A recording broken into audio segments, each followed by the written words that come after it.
They may not be heroes, but these two mercenaries are gonna have to save the world if they wanna get paid.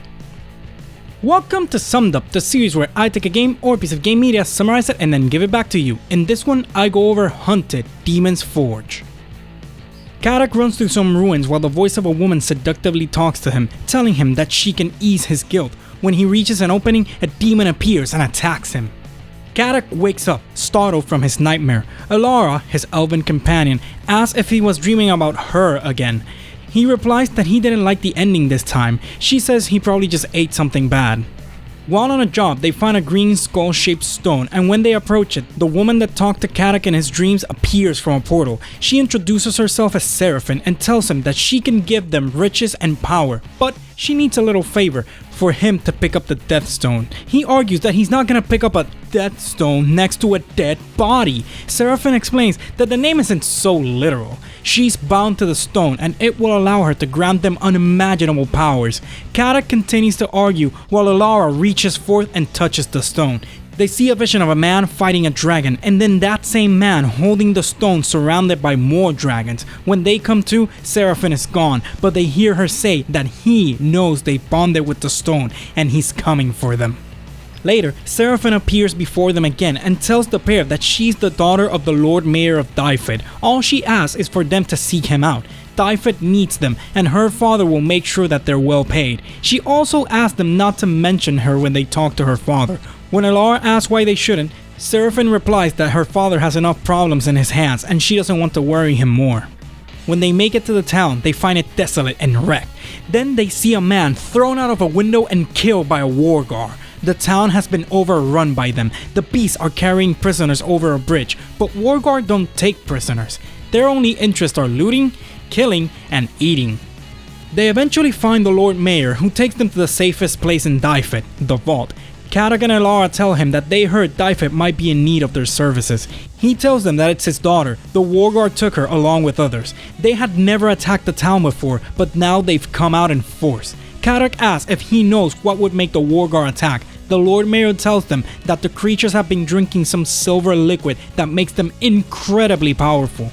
The Lord Mayor tries to strike a deal. They go into the dungeons, find his daughter and as many of the other townsfolk as they can, and he'll pay them 1,000 gold. Karak argues that he's asking for the impossible in exchange for only 1,000 gold. When the Lord Mayor complains, Elara reminds him where they're standing, the town's vault, filled with gold and precious items. With the price raised, our pair of mercenaries agree to the mission. While making their way to the dungeons, they come across a wargar with some extra limbs. After killing it, they use the Death Stone to see what they can get.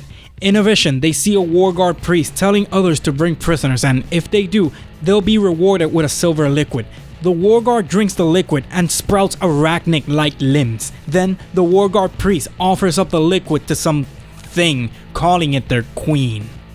After the vision is over, Seraphine appears. They ask her if they just saw the dead warguard's path, and she explains that the Death Stone can grant insight into the lives of the dead. Karak asks Seraphine if the liquid they saw the warguard drinking is the same one her father spoke of. She replies that it might be. There's powerful magic within that liquid. If they ever become overwhelmed, they should consider using it. Elara states that her father described the liquid as evil, and she trusts him more than her. Seraphine replies that her father describes anything he doesn't understand as evil. Deep in the dungeons, they see the prisoners being taken across a bridge. Then, in the distance, they see the shadowy figure of a ginormous spider, the one the wargar called the Queen of Darkness. Karak says that he has to draw the line somewhere. So, he's afraid of bugs? So a giant one really doesn't fit the bill of things he wants to do. Elara replies that he knows what they say. The bigger they are. In the dungeons, they find a vat full of the silver liquid. Elara argues against even touching the stuff, whereas Karak says that when things get bad, you consider every option. They come across the wargar priest from the vision and kill it. When they use the Death Stone on it, they see the priest talking to a shadowy figure. It tells its master that they crave, they need more slag, the silver liquid. Their master tells it that they will have more if they double the amount of prisoners they agreed to bring him.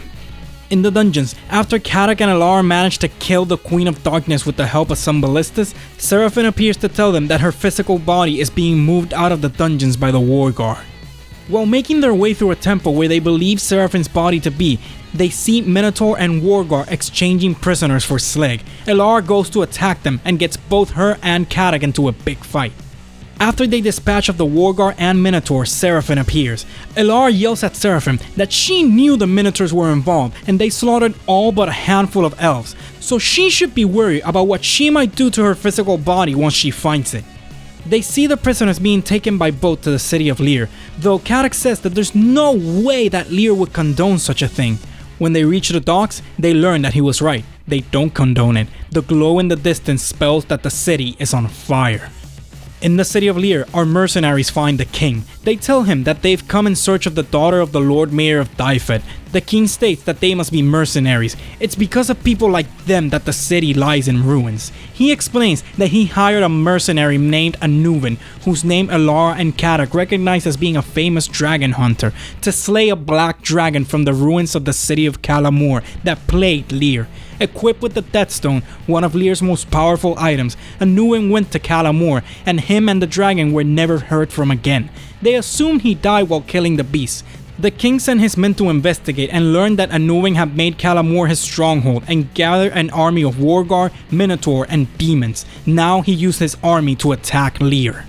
Katak says that they've only come for the girl, to which the king replies that they have her and calls forth Giselle, who is clearly not Seraphine.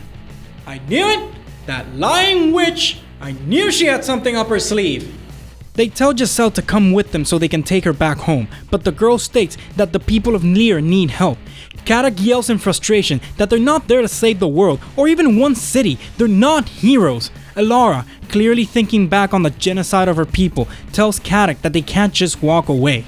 Katak agrees after seeing Alara and asks the king to keep Giselle safe and to take her back to Dyfed once he's able to do so.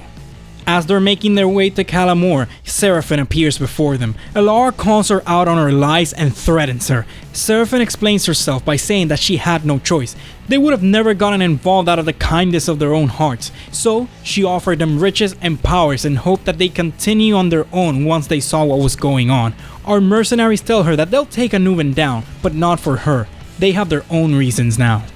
In the borders of Kalamur, they learn why Anuvan had been kidnapping people. Slave labor. He's had them rebuilding Kalamur. The place is now less of a ruined city and more of a fortified citadel. Inside, they come across a dragon, fight and kill it. They go down into a pit where the keep of Kalamur lies. There, they find the corpse of the dragon and use the Deathstone on it. In the vision, the dragon's voice says that they were a proud and free race, but the king of Lear had enslaved them using the stone. The two most powerful dragons managed to turn on him and free their kind once more, but then Anuvan was sent with the stone and he enslaved them once again. Deep inside the keep of Kalamur, they finally find Anuvan, no longer human. The monster marvels at Seraphine's little puppets that have come to put an end to him. He dives into a pool of slag and comes out as a giant version of him. Once they kill Anuvan, they use the Deathstone to learn his side of the story. They see Anuvan go down to Kalamur with Seraphine and others to slay the dragon. He succeeds in his job, but is acting strangely. When Seraphine, his lover, asks if he's okay, he tells her that he is, and then stabs her through with his sword. Seraphine appears and our mercenaries tell her that she finally has her revenge. She, however, tells them that it wasn't revenge she was after because it wasn't Anuvan that killed her. He had been possessed by the slag. It was what killed her. She just wanted to free Anuvan and herself from the slag's grip. It's an old and powerful evil without form, so it needs a host in order to act. A host willing to kill the ones it loves for the slag. Now that Anuvan has been slain, he was free, and one of them will become the slag's host. Okay, now, time for the 3 different endings this game has. At various points during the game, there are vats of slag that the player can choose to drink from. Whether the player drank of the slag, and depending on which character drank the most slag, the ending changes. If Katak drank the most slag, Alara walks up to Seraphine, telling her that her and Katak would never turn on each other. Then she hears a sword being drawn behind her. Katak lunges forward and kills Alara. Next, the ghost of Elara is seen walking through a forest, apologizing to Karak for having touched the Death Stone in the first place. If Elara drank the most slag, Karak walks up to Seraphine and tells her that him and Elara would never turn on each other. Then he hears Elara cocking her bow behind him. Karak turns around only to have Elara shoot him. Next, the ghost of Karak is seen walking through a forest saying that he always knew Elara would be the death of him.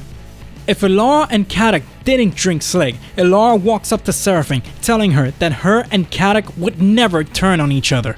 Seraphine replies that they drank the slag, its power is already at work. Then Karak chimes in saying that he feels no power at work and he thinks there's only one person in the room under the slag's influence and it's not them. He speculates that destroying the Death Stone will also destroy Seraphine. While she pleads and begs for him to think about what he's doing, he strikes the stone with his sword, destroying it and Seraphine. Karak and Elara leave Kalamur, burying the slag there so that no one will ever find it. As they walk away, they go back and forth on where they should go next. There's money to be made. Then a rat is seen running around the ruins. It comes across two wolves and, as it stares at them, its eyes glow the silver color of slag. Hunted is a fine game by all accounts, and I would love to see more of the adventures of Karak and Elara, unlikely as that is to happen. However, it is not worth having to do 3 playthroughs just so you can see all 3 endings and get the entire experience. But I digress. Click that like button if you liked the video, subscribe if you really liked it, and share the video. It really helps out the channel. Follow me on Twitter for updates, the link is in the description. As always, this is Lord Lox's Summed Up, and I'll see you next time.